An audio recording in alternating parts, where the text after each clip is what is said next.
Well, DJ Switch is now in hiding, but is bravely joining us to speak about what happened that night and what has happened since. And we thank you for doing that. The videos that you posted have made you a target, and there are claims that the Nigerian army has been trailing you, threatening your life and forcing you to flee the country. The army has denied those claims, saying, and I quote, "There are bigger fish to fry," end quote. Tell us what you saw that night and what is going on now. Well, thank you for having me, Becky. Thank you for giving us your platform to continue talking and sharing this story.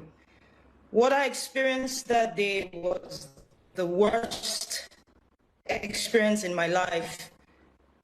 The Nigerian army that is supposed to protect us came with no warning. None, nobody, no representative to come speak to us first. At least they just came in guns blazing. We heard gunshots from behind the toll gate, because we were on one side of the toll gate, and we heard gunshots from behind and people running. So what we did was just to go down and sit down and just stay still, wave our flags. So because we believed that if we waved our flags, they would see that we are not here to cause any harm. We're not here to cause any troubles. We're just here protesting, as is our right to do so. So there was no warning, nothing. They came shooting.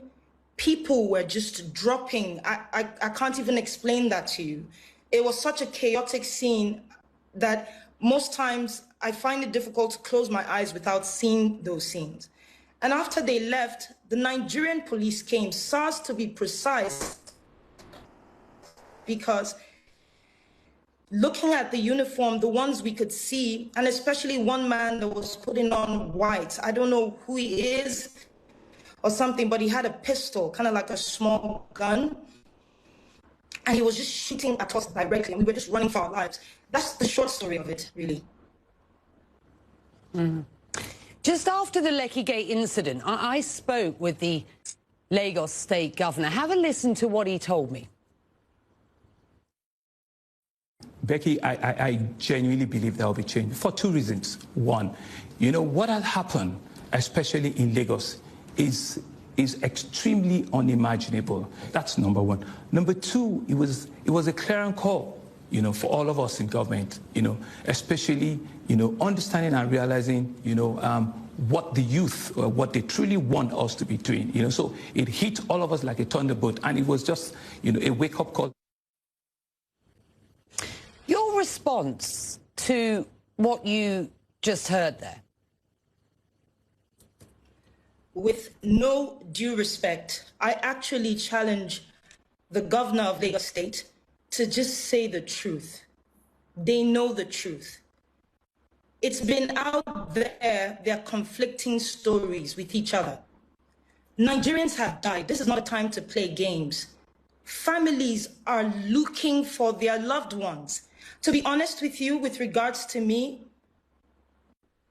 I don't know how to feel, because in one hand, I'm grateful I'm alive today. In the other hand,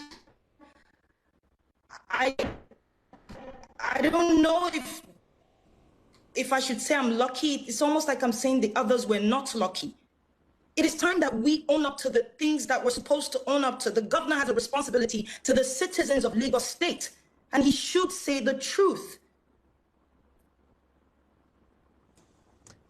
Nigeria's president on Tuesday vowed to prevent a repeat of what have been these wider anti-police brutality protests through dialogue and through listening, he says, to all stakeholders.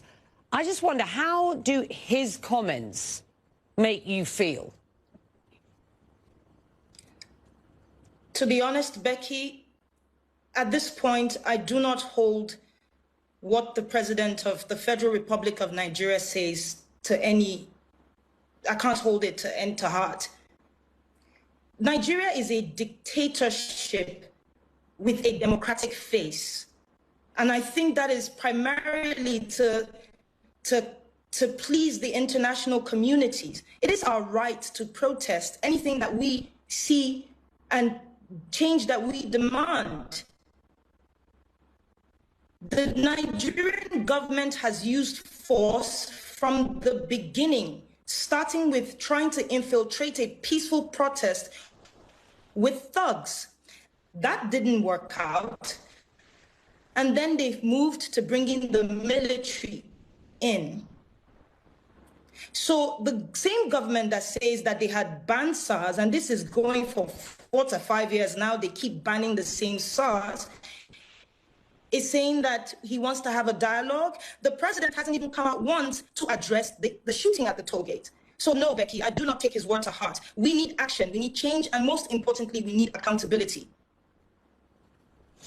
You've said about this whole experience, and I quote here, "It is cause for what I believe is just. It is shock at the response of my government towards the people it is sworn to protect. It is courage to speak up no matter what. And for me, the will to see justice, accountability and a change in Nigeria, no matter how much is offered to me or threats to me."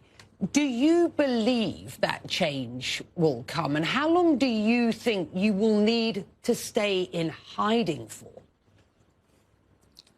To be honest, I will start with the fact that the will is there. This generation, as we like to call ourselves, we call ourselves